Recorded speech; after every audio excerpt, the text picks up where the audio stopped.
तब मेरी समझ में आया कि ये जो 800 कॉलेज एक विश्वविद्यालय से संबंध हो रखे हैं, उनका स्तर बहुत अच्छा नहीं हम कर पाएंगे, क्योंकि 800 तो प्रिंसिपल का नाम भी याद नहीं रहेगा, 500 का ही नाम नहीं रहता, 200 का ही नाम नहीं रहता याद, फिर उनकी गुणवत्ता कैसे बढ़ेगी, वो कैसे करके अपनी शिखरता को चूमेंगे। और इसलिए जो नई शिक्षा नीति, इसमें हमने कहा कि क्रम वाइज, समयबद्ध, चरणबद्ध तरीके से हम इसको थोड़ा सा कम करेंगे।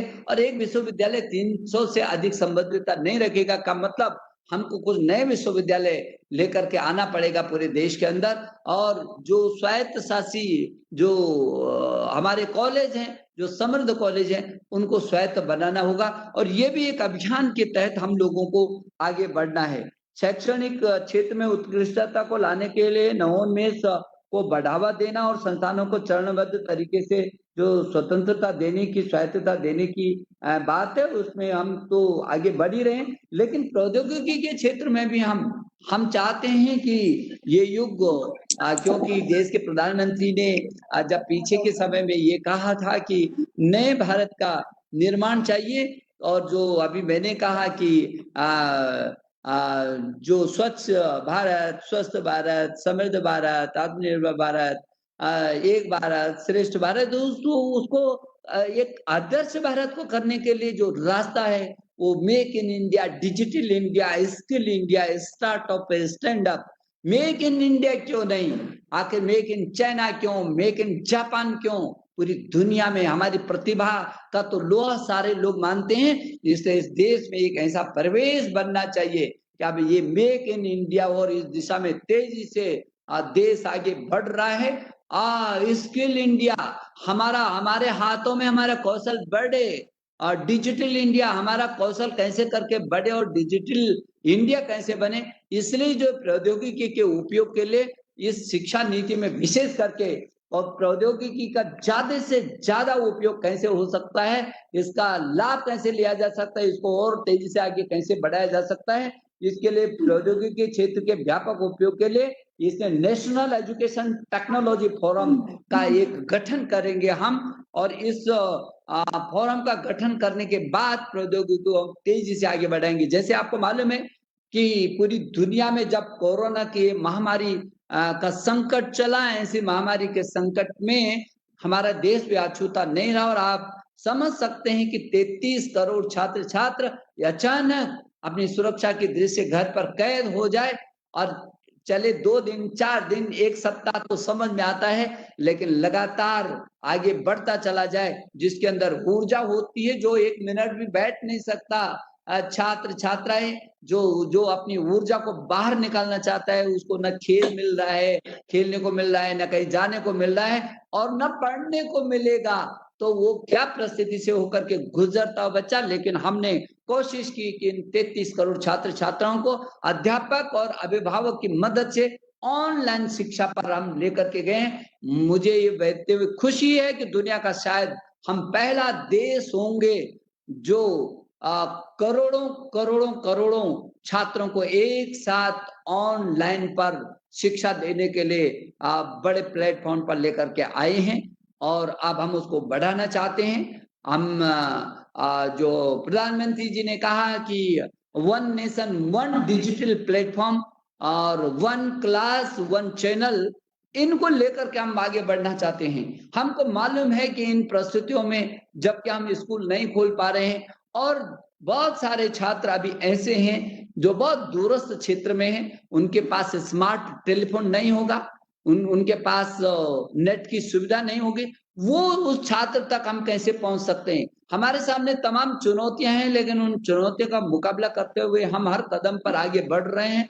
अभी हम लोगों ने कहा स्वयं है, स्वयं प्रभा है, हमारी दीक्षा है, ई पाठशाला है, इनके माध्यम से, जैसे ई पाठशाला और दीक्षा, इसमें 15 भाषाओं में हमारा पाठ्य सामग्री उपलब्ध है। हमारा जो स्वयं है वो पूरी दुनिया का सबसे बड़ा प्लेटफॉर्म है, इतना बड़ा प्लेटफॉर्म है जो दुनिया के लोग उसको विजिट कर रहे हैं, और उसको और सामर्थ्य हम बढ़ा रहे हैं। जो स्वयं प्रभा है, ये 32 चैनलों का है, जो 24 घंटे हम डिश टीवी पर चलाएंगे, हम लोग टाटा स्काई पर उसको 24 घंटे इन टीवी को चलाएंगे और जो 32 चैनल हैं उस 32 चैनल के माध्यम से, टीवी के माध्यम से हम अपने बच्चे को आगे जो जिसके पास वो संसाधन नहीं है वो उसका उपयोग कर सकता है। हम सामुदायिक रेडियो के माध्यम से उसका प्लान बना रहे हैं। काफी कुछ हद तक हम उस तक पहुंच गए हैं।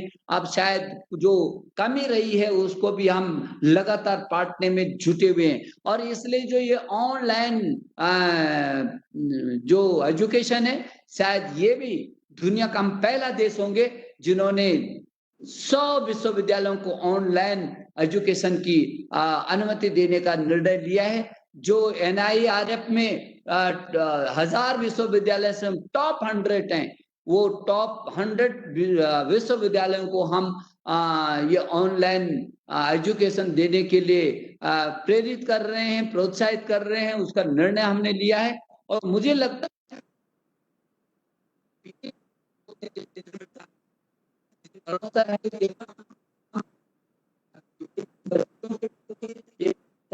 गंतव्य बनेगा।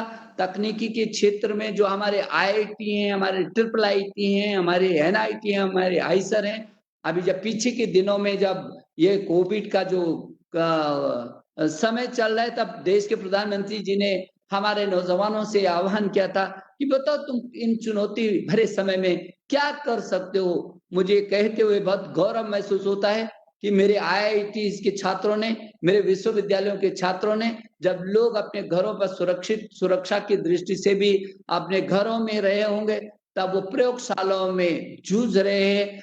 प्रयोगशालाओं में काम करके उन्होंने, चाहे वो मास्क हो और चाहे वो टेस्टिंग किट हो और चाहे ड्रोन हो, चाहे वो वेंटिलेटर हो, नए नए उपकरण तैयार किए हैं। कम सस्ते दर में अंतरराष्ट्रीय स्तर की चीजों को उत्पादित किया। और अब तो कई, अभी हमारे दिल्ली के IIT ने पीछे के दिनों में, हमने एक कंपनी के साथ उन्होंने मिल करके एक स्टार्टअप चलाया है।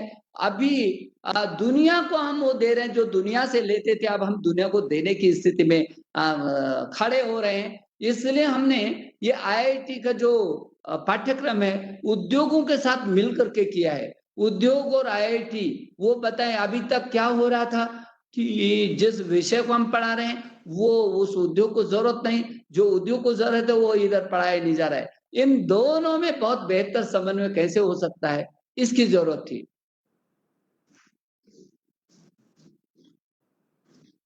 मेरी आवाज आपको आ रही है? आपकी आवाज आ रही है? आ रही है सर। जी जी आ रही है। तो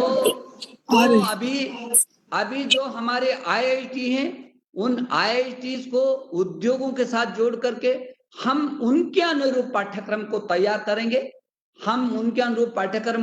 करेंगे। और वो जो छात्र है वो लगभग 50% उन उद्योगों में प्रैक्टिकल देगा। वो उद्योग भी उसकी प्रतिभा का साथ लेकर के उसको शिखर पर पहुंचाएंगे। और ये छात्र भी अपने पढ़ते हुए अपने कौशल का विकास करेगा, अपनी प्रतिभा को रेगुलर प्रैक्टिकल रूप में आगे बढ़ाएगा। इसीलिए अभी हम लोगों ने युक्ति पोर्टल बनाया। वो युक्ति पोर्टल पर जितने भी शोध और अनुसंधान इस बीच हुए हैं सब युक्ति पोर्टल पर जाएंगे। आप भी जब युक्ति पोर्टल का विजिट करेंगे तो आपको बहुत खुशी होगी, गौरव महसूस होगा कि कोविड के दौरान ही हमारे बच्चों ने किस सीमा तक शोध और अनुसंधान किए हैं। इधर हमने युक्ति 2 को ऐसा कि एक ऐसा प्लेटफॉर्म बनाया जब हमारे बच्चों के जो आइडियाज हैं वो एक प्लेटफॉर्म पर आए। हमारे हजारों जो आइडियाज हैं हमारे बच्चों के, बहुत खूबसूरत आइडियाज हैं। वो हम, मेरा कोई व्यापारी हो, उद्योगपति हो, किसान हो, वो उसका विजिट कर सकता है। उस आइडिया को लेकर के, उस छात्र को लेकर के अपने गांव में उन चीजों को बढ़ा सकता, अपने शहर में उन चीजों को स्थापित कर सकता है। और इसलिए हम लोग लगातार इस दिशा में प्रयासरत हैं कि किस तरीके से हम, जो ये हमारी सबसे बड़ी संपत्ति है, इस बड़ी संपत्ति को हम किस तरीके से आगे बढ़ा सकते हैं। मुझे लगता है कि यदि नेट सेल में मैं ये कहूं कि ये जो राष्ट्रीय शिक्षा नीति 2020 है, ये दुनिया का सबसे बड़ा परामर्श हुआ होगा। शायद ही कभी किसी नीति पर इतना व्यापक परामर्श हुआ होगा। यहाँ 2.5 लाख ग्राम समितियों से परामर्श हुआ। इस देश के 1000 से अधिक विश्वविद्यालयों के कुलपतियों से परामर्श हुआ। 45,000 से अधिक डिग्री कॉलेज के प्रिंसिपल और अध्यापकों से, 1 करोड़ से अधिक अध्यापकगण और विशेषज्ञों से और शिक्षाविदों से परामर्श हुआ। 33 करोड़ छात्र छात्राओं के अभिभावकों से सीधा परामर्श हुआ। जनप्रतिनिधियों से, देश के सभी शिक्षा मंत्रियों से, सभी मुख्यमंत्री गण से मैंने व्यक्तिगत भी बातचीत की और सभी सांसद गण का सुबह से लेकर कर शाम तक प्रदेश वाइज हमने विस्तार पूर्वक चर्चा की। विशेषज्ञों से, वैज्ञानिकों के, समाजशास्त्रियों से कोई क्षेत्र हमने ऐसा नहीं छोड़ा जिससे हमने सुझाव नहीं लिए। और इसके बावजूद भी जो मसौदा आया, उस मसौदे को हमने पब्लिक डोमेन में डाला और पब्लिक डोमेन में डालने के बाद 2.25 लाख सुझाव फिर आए देश और दुनिया से। उन 2.25 लाख सुझावों को भी 2 अलग अलग सचिवालय हमने बनाए। स्कूली शिक्षा के लिए एक अलग सचिवालय, उच्च शिक्षा के लिए दूसरा सचिवालय। 15-15, 20-20 विशेषज्ञों की कमेटियों को बना करके एक एक सुझाव का विश्लेषण करने के बाद और तब जाकर के ये जो नई शिक्षा नीति आई है, ये तमाम मंथन के बाद आई है। कल मुझे एक पत्रकार मित्र एक संवाद में सीधा जो लाइव चल रहा था, उन्होंने बोला आपने क्या जादू कर दिया, पहले तो लोग बोलते थे कि कोई शिक्षा नीति आती थी, ये तो भगवाकरण हो गया, ये हो गया, वो हो गया, अब तो कोई कुछ बोल नहीं रहा है। तो मैंने कहा कि जिन्होंने कुछ बोलना था उनके सब सुझाव इसके अंदर है। हमने किसी व्यक्ति को नहीं छोड़ा। आज भी मैं कह सकता हूं, जो आदमी बोलेगा मुझे नहीं पूछा, मेरे पास 2.25 लाख, बाकी तो संवाद हुआ ही, लेकिन आज भी मेरे पास 2.25 लाख प्रमाण है। 6 महीने तक लोगों को बोला बाद में मत बोलिएगा कि हमको पूछा नहीं गया। 6 महीने तक मैं रोज 1 सप्ताह में याद दिलाता था लोगों को कि देश के लोगों, दुनिया के लोगों, यदि आप को चिंता है इस देश के में शिक्षा परिवर्तन होना चाहिए, इस पीढ़ी को नए रास्ते पर आना चाहिए, देश को सशक्त होना चाहिए, प्लीज आप अपने सुझाव दीजिए। तो कोई ये नहीं कह सकता आज देश के अंदर कि उसको कोई गांव का प्रधान से लेकर के और हमारे आदरणीय प्रधानमंत्री जी का तो कदम कदम पर मार्गदर्शन मिला। हर कदम पर एक एक शब्द उनसे होकर के गुजरा, आप समझ सकते हैं। और ग्राम प्रधान से लेकर के गांव से लेकर पार्लियामेंट तक आप समझ सकते हैं कि कोई क्षेत्र हमने नहीं छोड़ा। और इसलिए मैं ये कह सकता हूं कि ये दुनिया का सबसे बड़ा नवाचार रहा होगा। किसी आज तक किसी नीति में, दुनिया की किसी भी नीति में इतना बड़ा परामर्श शायद ही हुआ होगा। और इसलिए जो ये राष्ट्रीय शिक्षा नीति है, इसमें nation first, character must, character चाहिए हमको। नेशन फर्स्ट, कैरेक्टर मस्ट, ये इसकी आत्मा है। और इतना ही नहीं, तो हम लोगों ने वसुधैव कुटुंबकम के लिए हम विश्व मानव बनाएगी ये शिक्षा नीति, और सर्वे भवन्तु सुखिनः के उसकी खुशबू को भी सरसाएगी। जहाँ विश्व बंधुत्व को और मजबूती देगी, वहां सर्वे भवन्तु सुखिनः की उस खुशबू को भी बिखेरने में सक्षम होगी। ये लोकल भी होगी, ये ग्लोबल भी होगी, इसमें लोकस भी होगा, इसमें फोकस भी होगा, इसमें टैलेंट भी होगा, इसमें पेटेंट भी होगा, इसमें कंटेंट भी होगा और रिलीवेंट भी होगा। ये सभी से जुड़ी हुई शिक्षा नीति होगी। ये टैलेंट को भी पैदा करेगी और टैलेंट का विस्तार भी करेगी। और यदि मैं ये कहूं कि ये शिक्षा नीति को मैं 5 आय में बांट दूं कि ये इंडियन होगी, इंटरनेशनल होगी, इंटरएक्टिव होगी, इम्पैक्टफुल होगी और इंक्लूसिव होगी। ये भारतीय भी होगी तो ये अंतरराष्ट्रीयकरण भी होगा इसका, तो ये संवाद से जुड़ी होगी, ये प्रभावशाली भी है, तो ये समावेशी भी है। ये है मेरी शिक्षा नीति, ये है आपकी शिक्षा नीति। क्योंकि आप लोग हमेशा इसी पर चिंतन मंथन करते रहे। मुझे मालूम है, जितना मैं आप लोगों को जान सका हूं पीछे के समय से, राम माधव जी से तो मेरा लगातार संवाद रहा है, मेरा शौर्य से लगातार संवाद रहा है। और मैं आप लोगों को जो आपका चिंतन मंथन चलता रहता है, आपको खुशी होगी।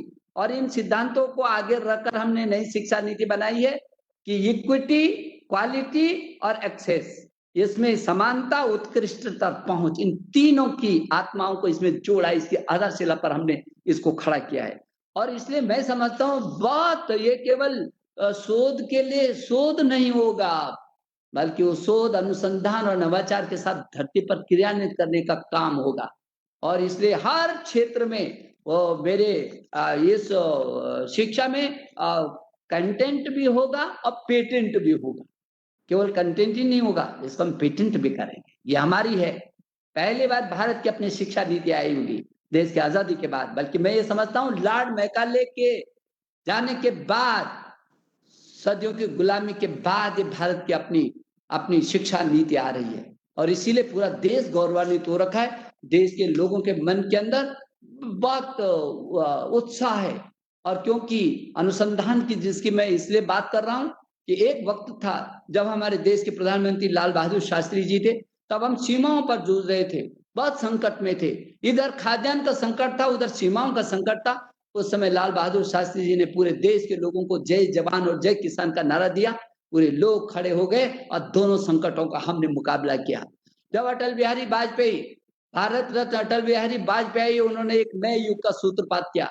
अटल जी ने कहा कि अब विज्ञान की जरूरत है, और उन्होंने जय विज्ञान कह करके पूरी दुनिया को चौंका दिया था।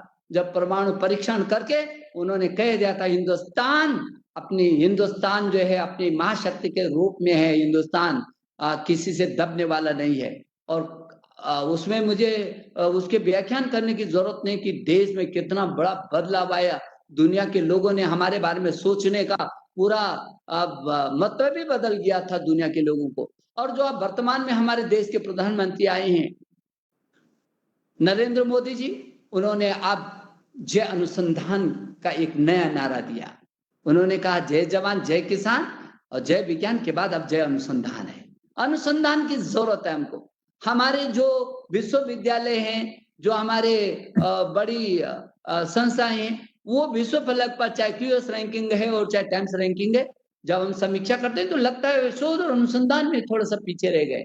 और इसलिए अनुसंधान में पूरी ताकत झोंकेंगे हम, उस खाई को भी समय पाटेंगे, और बिल्कुल नवाचार के साथ, नए अनुसंधान के साथ हम लोग आगे बढ़ेंगे। इसीलिए एनआरएफ ला रहे हैं, नेशनल रिसर्च फाउंडेशन को ला रहे हैं, ताकि शोध की यहाँ संस्कृति बहुत तेजी से बढ़ सके। और हम अपने अतीत को, जिनके बारे में अभी मैंने शुरू में ही कहा कि क्या था हमारा अतीत, उस अतीत को भी पकड़ करके भविष्य के साथ तेजी से दौड़ना, ज्ञान विज्ञान और अनुसंधान के साथ उसको आगे बढ़ाना, विश्व के फलक पर, विश्व के शिखर पर लेकर के जाना। जब लोगों को हम पर गर्व हो सके, हम प्रौद्योगिकी में, हम तकनीकी के क्षेत्र में, हम विज्ञान के क्षेत्र में, हम अनुसंधान के क्षेत्र में, हम ज्ञान के क्षेत्र में, पूरा हिंदुस्तान पूरी दुनिया के शीर्ष पर आकर के खड़ा होता है। और इसलिए मैं ये समझता हूं कि ये जो शिक्षा नीति है, ये बहुभाषी भी है और आशावादी भी है और निष्ठावादी भी है। इनमें सब कुछ समाया हुआ है। ये उत्तर से दक्षिण को, पूर्व से पश्चिम को जोड़ती है, और आज जो बनी भाषाओं की संकीर्ण सीमाओं को भी तोड़ती है। यदि आप इस शिक्षा नीति को देखेंगे तो कस्तूरी रंगन जी जो पद्मश्री, पद्म भूषण और पद्म विभूषण है, और जो इसरो के चेयरमैन रहे हैं, उनकी अध्यक्षता में ये कमेटी बहुत बड़े शिक्षाविदों के साथ उनकी संस्तुति आई है, लगातार परामर्श के बाद आई है। मंजुल भार्गव, पूरी अमेरिका को छोड़ करके मंजुल ने पूरा का पूरा समय यहाँ दिया है। हमारे बहुत सारे, एक के बाद यदि मैं नाम गिनाऊं तो ऐसे लोग थे जो शिक्षा के क्षेत्र में जिन्होंने अपने तिल तिल खपाया है। उसके बाद ये शिक्षा नीति आई है। मुझे भरोसा है हम लोगों ने पहले चरण में, अभी कल ही राष्ट्रपति जी ने अधिसूचना जारी करके पहला काम शुरू कर दिया कि मानव संसाधन विकास मंत्रालय का नाम बदल करके अब शिक्षा मंत्रालय कर दिया। कल से अब ये एजुकेशन मिनिस्ट्री हो गई, शिक्षा मंत्रालय हो गया। काम हमने शुरू कर दिया तेजी से। और ऐसा नहीं है कि हम ये नीति बना करके इसकी प्रतीक्षा कर रहे थे कि हम पहले नीति बनाएंगे फिर उसको नीचे तक ले जाने का रास्ता बनाएंगे। हम साथ साथ रास्ता बनाते हुए आए हैं। हम बिल्कुल तैयार बैठे हैं। और हमारे देश के प्रधानमंत्री जी ने कहा कि हमें इच्छा शक्ति की कमी नहीं है। उन्होंने सभी शिक्षाविदों को आह्वान किया, मैं चट्टान की तरह आपके पीछे खड़ा हूं। जिन लोगों को तनिक भी ये संकोच है, शंका है कि पता नहीं क्रियान्वित होती कि नहीं होती है, उनकी शंकाओं को जड़मूल खत्म करना हमको बहुत तेजी से इस शिक्षा नीति को नीचे के स्तर तक लेके जाना है और उसमें हमने काम करना शुरू कर दिया है।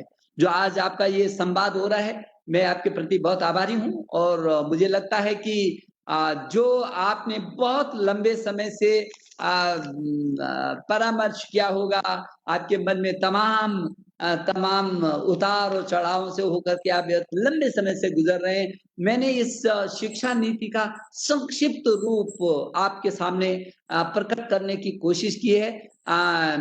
यदि आपके मन में कभी ऐसी कुछ बातें आएंगी, हम उन बातों को फिर भी बांट सकते हैं और अभी हम मैदान पूरा खाली है, क्योंकि अभी जो पाठ्यक्रम बनेगा, जो करिकुलम बनेगा, उसमें पूरा का पूरा हमारी तमाम संभावनाएं भी आज हमने सभी संभावनाओं को खोल करके रखा है और इसलिए मैं ये समझता हूं कि ये शिक्षा नीति निश्चित भारत के नए भविष्य का उदीयमान करेंगी।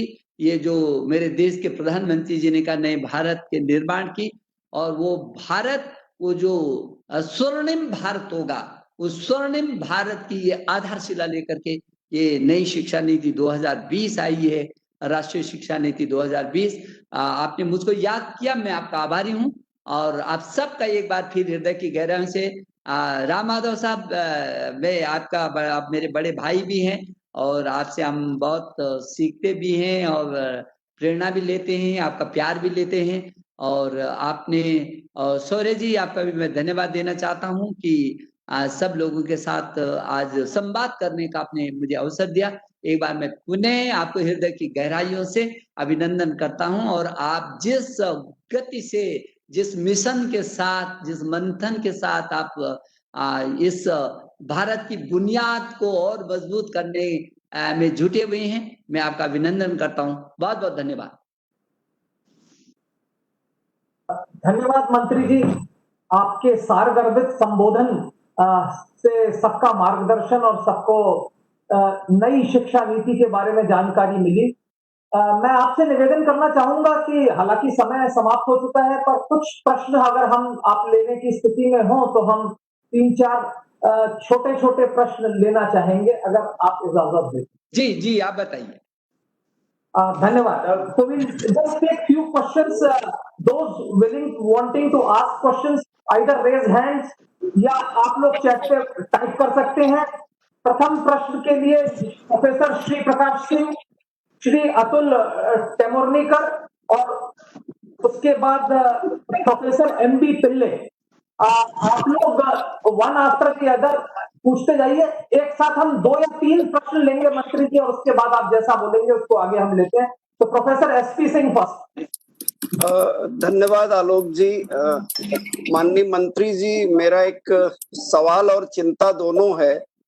सवाल ये है कि शिक्षा का औपनिवेशीकरण हम कैसे कर पाएंगे, इसका कोई रोड मैप अगर आप दे सकें तो हम सबके लिए बहुत अच्छा होगा और हम सब भी इस बात को आगे बढ़ा सकेंगे। धन्यवाद। अतुल जी। नमस्ते मंत्री जी, मैं सिंगापुर से अतुल टेमोरनीकर बात कर रहा हूं। मैंने यहाँ ग्लोबल इंडियन फाउंडेशन की स्थापना की है। आपको मैं बताना चाहूँगा कि 2013 में हम लोगों ने सारे साउथ एशियन देशों में स्कूल्स किए हैं और 2013 में जो आज के क्राउन प्रिंस जापान के वो आए थे, वो इसलिए आए थे कि वो बोले कि हमें भारतीय शिक्षा जो यहाँ दे रहे हैं आप लोग जापानी स्टूडेंट्स को, उसका हमें उदाहरण देखना है। मैं आपको खुशी ये बताना चाहता हूँ कि भारत की हमारी जो पाठशाला है जापान में, टोक्यो में, वो आज जापानीज क्वालिटी के तौर पे आज 9th रैंकिंग, CBSE की 9th रैंकिंग पूरे वर्ल्ड की ली है। हम आपसे ये गुजारिश करेंगे कि एक तरह से हमारा भारतीय टैलेंट को डेवलपमेंट के लिए जो आपने राष्ट्रीय शिक्षा नीति की है, उसी तरह से बाहर विदेशों के बच्चों को डेवलप करने के लिए कोई नीति का अगर आपको विचार कर सकते हैं तो बहुत अच्छा होगा। प्रोफेसर MB पिल्ले, और if he is not there, then Professor Makarand Paranjpe. I am very much here. Okay, sure. See, I have only one simple question. That is, right from the first Education Commission, 6% of the GDP has been earmarked, but so far no Indian government could spend 6% of the GDP for education. The question is whether this government is in a position to spend 6% of the GDP for education. That's all. Thank you. Thank you. Thank you. मंत्री जी, इन तीनों को पहले ले सकते हैं, अगर उसके बाद समय होगा तो हम प्रश्नों को आगे।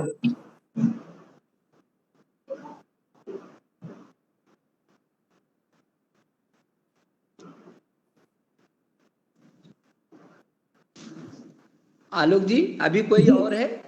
अभी 3 ले लेते हैं, अगर आप और लेना चाहते हैं तो 5-6 और हैं, अगर कहूं तो मैं एक साथ सबको ले। बोलिए ना, कोई बात नहीं, एक जो है आप बताइए। अच्छा, प्रोफेसर मकरंद परांजपे जी।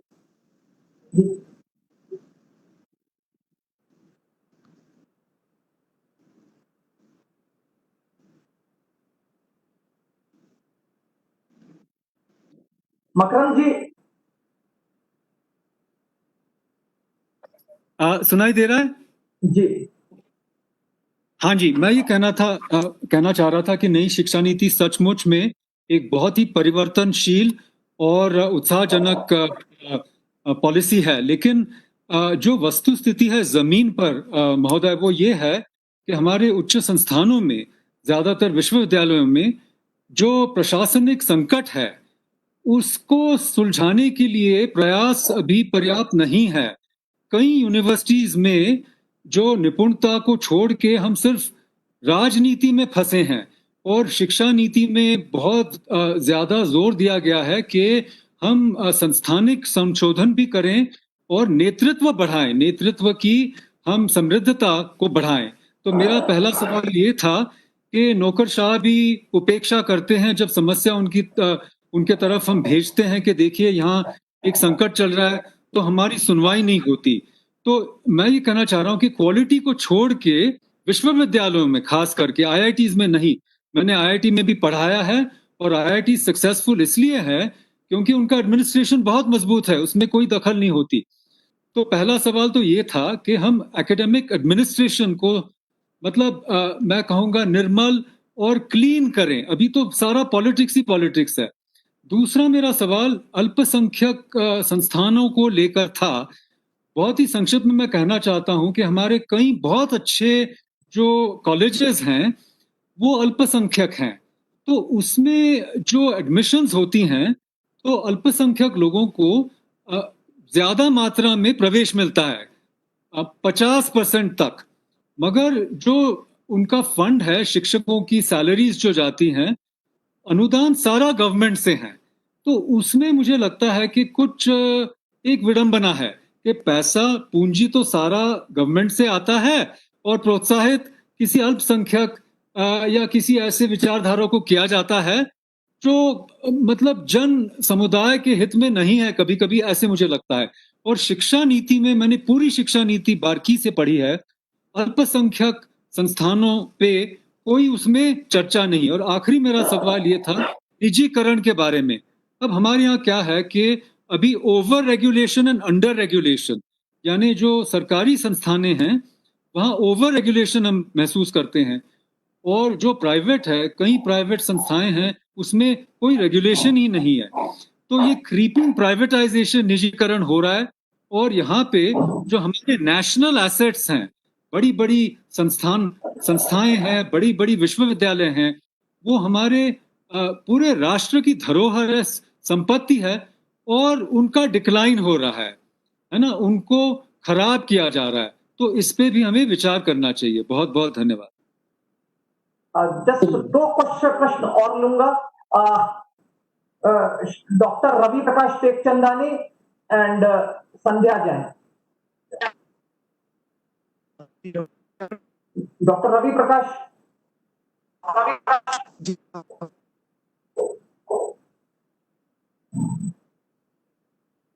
आपकी आवाज नहीं सुनाई पड़ रही। डॉक्टर टेकचंदानी, आप अपना माइक अनम्यूट करिए। या जी बोलिए।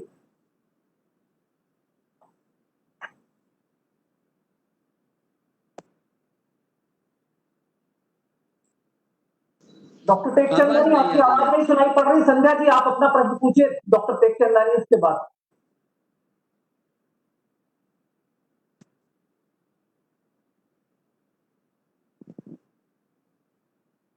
संध्या जी, अगर नहीं। Sir, my name is Sharma. Can I ask one question? Hi, can you hear me? जी बिल्कुल, बोलिए Can you Sandhya hear ji. me? Ji ji Okay, thanks. So, मेरा बहुत सरल सवाल है। आपने कहा कि हर भाषा और हर डायलेक्ट तक पढ़ाई ले जाएंगे। आपने उस मात्रा में ट्रांसलेशन का प्रावधान किया है हर सब्जेक्ट में, हर डिसिप्लिन में, वर्चुअली हर किताब जो बच्चे पढ़ेंगे उसका आपने एजुकेशन स्कूल और कॉलेज के लेवल के लिए तैयारी की है कि नहीं? थैंक्स। क्या मेरी आवाज आ रही है? जी बताइए।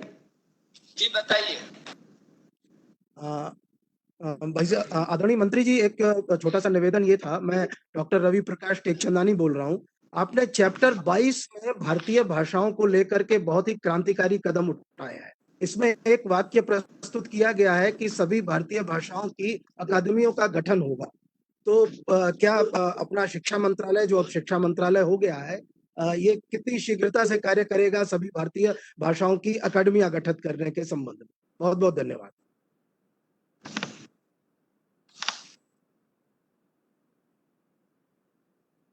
आलोक जी।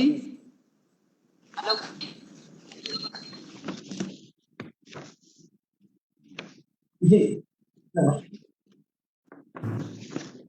मंत्री जी, आप जिसका उत्तर देना चाहें आप। ओके, अभी पहला तो जो शिक्षा के बारे में, रोड मैप के बारे में जो चर्चा हुई है, मैं उनको आश्वस्त कर रहा हूं कि मैंने पहले भी कहा, आपने जब बातचीत कर रहे थे, कि हमारा रोड मैप स्कूली शिक्षा और उच्च शिक्षा का पूरा तैयार है। उस पर काम शुरू हो गया। कुछ काम हमने पहले ही नीति पर जब चर्चा हो रही थी तभी हम लोगों ने काम शुरू कर दिया था। अभी हम लोगों ने उस पर बहुत तेजी से काम शुरू कर दिया। अब वो स्कूली शिक्षा, उच्च शिक्षा का रोड मैप बिल्कुल तैयार है। वो अंतरराष्ट्रीय फलक तक का भी तैयार है। दूसरे में आपने अतुल जी सिंगापुर से ये कहा था कि जो विदेशी हमारे सीबीएसई बोर्ड है, और सीबीएसई बोर्ड के इस समय दुनिया में लगभग 500 से भी अधिक स्कूल हमारे चल रहे हैं, और उनकी बहुत मांग है। हमारी दुनिया में जो सीबीएसई बोर्ड के स्कूल हैं उसके माध्यम से हम अपना पाठ्यक्रम उनको देते हैं, और कुछ पाठ्यक्रम उस देश का भी उसमें समाहित करते हैं। लेकिन जिस तरीके से ये हम लोगों ने शुरू किया, इसकी भी बहुत तेजी से मांग है। और हमारा सीबीएसई बोर्ड पूरे देश के लिए नहीं, दुनिया के लिए एक आइकॉन है जो शिक्षा का उसका स्तर है। जो 6% जीडीपी की आपने चर्चा की है, हम लोग राज्य, क्योंकि शिक्षा राज्यों का विषय होता है, और इसलिए 6% जीडीपी, अभी तो कोई राज्य 2% तक पर ही है, लेकिन हम लोग मिल करके, केंद्र और राज्य मिलकर के इसको जीडीपी का 6% पर ले जाएंगे। और जब हमारे देश के प्रधानमंत्री ने कहा है कि 2024-25 तक $5 ट्रिलियन की अर्थव्यवस्था होगी, तो उस समय का ये जो 6% है ये बहुत ऊपर होगा। इसलिए हम उस को भी पूरा करेंगे जो 6% जीडीपी का शिक्षा में व्यय करने का विषय आया है। आपने वाजपेयी जी, आपने कहा कि परिवर्तन होता है। आपने विश्वविद्यालयों में कहा कि राजनीति होती है और स्वायत्तता। ये विश्वविद्यालयों में स्वायत्तता है, और आप तो स्वयं प्रोफेसर हैं, आप जानते हैं। मुझे तो 1.25 साल यहाँ पर इस शिक्षा मंत्रालय में हो गया, मुझे कोई ये नहीं कह सकता कि उस पर कभी अनावश्यक दबाव हुआ। बल्कि हम तो उनको कहते हैं, आप स्वायत्त क्यों नहीं कर रहे हैं, आपको कठिनाई क्या है? हम तो यहाँ से और खटखटाते हैं। इसलिए ये दूसरी चिंता आपकी जरूर हो सकती है कि लोकल स्तर पर जो राजनीति होती है, वहाँ के कुलपति जो होता है उनको और सशक्त होना चाहिए। इसलिए हमने अभी लीप प्रोग्राम रखा है कि जब भी विश्वविद्यालय में कुलपति जाता है, क्योंकि ये एकेडमिक होते हैं, तो प्रशासन की जो छोटी-छोटी परेशानियां आती हैं, उसमें कई प्रकार की जो है कठिनाइयों का सामना उनको करना पड़ता है। तो उन कठिनाइयों को कैसे करके वो पारदर्शी तरीके से समाधित कर सकता है, लीप प्रोग्राम हमने रखा। हमारे जितने डायरेक्टर हैं, जितने हमारे कुलपति हैं, उनको लीप प्रोग्राम की क्षमता, जो नेतृत्व क्षमता के रूप में कैसे और विकसित हो सकते हैं, हम लगातार उस पर संवाद कर रहे हैं। लेकिन हमारे सब विश्वविद्यालय पूरी तरीके से स्वायत्त हैं, किसी प्रकार का उन पर कोई हस्तक्षेप नहीं हम लोग करते हैं। अल्पसंख्यक संस्थानों के बारे में आपने चर्चा की है, लेकिन उस पर भी अब लगातार आपने कहा कि इसमें पॉलिसी में नहीं है। पॉलिसी को आप पढ़ेंगे तो आपको दिखाई देगा। अल्पसंख्यक के बारे में, संस्थानों के बारे में भी कहा है कि उसका जो पाठ्यक्रम होगा, जो उसकी टारगेट होगी, जो उसका वो होगा, क्योंकि वो कार्यक्रम है जो कार्यक्रम पहले से चले आ रहे हैं, हमने उनको नहीं छेड़ा। जो कार्यक्रम, और यदि उनको हम ठीक से करेंगे तो कार्यक्रम कोई खराब कार्यक्रम नहीं है। उसको भी हम और सशक्त तरीके से करेंगे। और जो आपने निजीकरण की बात की है, और आपने कहा है कि वो सैलरी का भी मुद्दा होता है, तो ऐसा विश्वविद्यालय में तो कोई सैलरी का मुद्दा नहीं होता है। जो प्राइवेट हैं, प्राइवेट भी संस्थान हमारे बहुत अच्छे हैं। अभी जो हमारे अन्य डीम्ड विश्वविद्यालय, वो भी बहुत प्रगति कर रहे हैं, और हम उस क्षेत्र में उन लोगों को भी जो शिक्षा को और व्यापक तरीके से ले जाना चाहते हैं, व्यावसायिकीकरण नहीं चाहते हम शिक्षा का, हम उसके सख्त खिलाफ हैं। लेकिन जो लोग मिशन मोड में शिक्षा को सरकार के कंधे से कंधा मिलाकर के आगे बढ़ाना चाहते हैं, उनके लिए हमारा पूरा मैदान खाली है। जरूर आए, और आए भी हैं, और भविष्य में भी आएंगे। इधर आपने जो कहा है रवि जी की अकादमियों की जो आपने चर्चा की है, हमारी हिंदी अकादमी है, हमारी तेलुगु भाषा की अकादमी है, हमारी तमिल की अकादमी है, हमारी उर्दू का अकादमी है। बहुत सारी अकादमियां हमारी हैं, और जो शेष अकादमियां रहेंगी उसको भी हम, क्योंकि हम भारत की 22 भारतीय भाषाओं हम और सशक्त करने के पक्षधर हैं, और हमारी वो जो भाषाएं वो हमारी खूबसूरती है, और इसको हम सशक्त तरीके से इन भाषाओं के समृद्धता के लिए, और ये भाषाएं किस तरीके से और आगे हम इनको सशक्त कर सकते हैं, हम इस दिशा में लगातार कोशिश कर रहे हैं। आपने ट्रांसलेशन की बातचीत की है, आपकी चिंता बिल्कुल जायज है, बात सही है। और आपको मैंने पहले भी कहा कि जो हमारी स्कूली शिक्षा है, हम 15 भाषाओं में वो हमारी शिक्षा है, लेकिन जो किताबें हैं हमारी, उस किताबों में सभी भाषाओं में वो अनुवाद देकर के हम कर रहे हैं। उसमें कोई दिक्कत नहीं होगी किसी भी बच्चे को। तो मुझे लगता है ये मोटा आपका जो कुछ सवाल थे, जो बचे हुए सवाल होंगे आप मुझे भिजवाइएगा, और मैं उनका भी उत्तर दूंगा। लेकिन यदि आप इस शिक्षा नीति को पढ़ेंगे तो आपको खुशी होगी, आपके सवालों का स्वतःस्फूर्त जवाब मिलेगा। मैं फिर एक बार आप सबका अभिनंदन करता हूं। बहुत बहुत धन्यवाद। मंत्री जी, आपके सारगर्भित संबोधन से लोगों की जानकारी काफी बढ़ी है, और प्रश्न तो बहुत सारे हैं, पर मैं जानता हूं आपका समय कीमती है, और आपको अन्यथा यहाँ रखना मेरे ख्याल से उचित नहीं होगा। अब अंत में मैं निवेदन करूंगा वाइस एडमिरल शेखर सिन्हा, जो इंडिया फाउंडेशन के बोर्ड ट्रस्टी हैं, से निवेदन करूंगा कि वो माननीय मंत्री जी के लिए एक वोट ऑफ थैंक्स प्रेजेंट करें। एडमिरल शेखर सिन्हा।